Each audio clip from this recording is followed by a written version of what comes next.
President Trump has unleashed a new wave of criticism against the boss of the Federal Reserve for not lowering interest rates.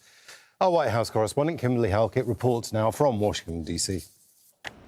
One day after the chair of the Federal Reserve, Jerome Powell, indicated that interest rates in the United States would remain unchanged, U.S. President Donald Trump signaled his frustration yet again with the Federal Reserve chair for not aggressively lowering the U.S. interest rate. He was speaking from the Oval Office on Wednesday alongside the Crown Prince of Bahrain and said he's not ruling out firing Jerome Powell, but says that it is still possible, particularly if the Fed chair is found to have committed fraud.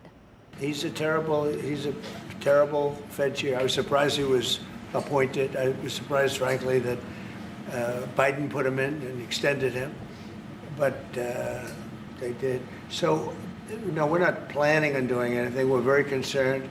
He's doing a little renovation for $2.5 billion of the Fed, building a renovation, and they have a close to $900 million cost overrun.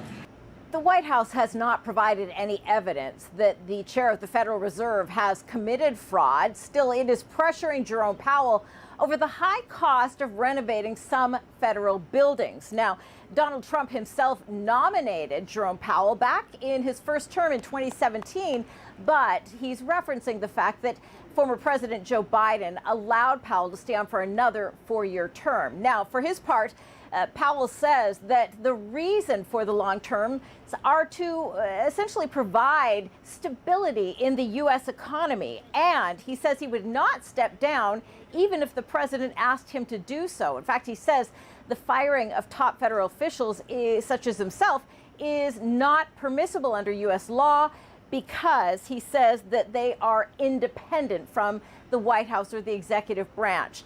Jerome Powell's term ends in May of 2026. Kimberly Halkett, Al Jazeera, the White House.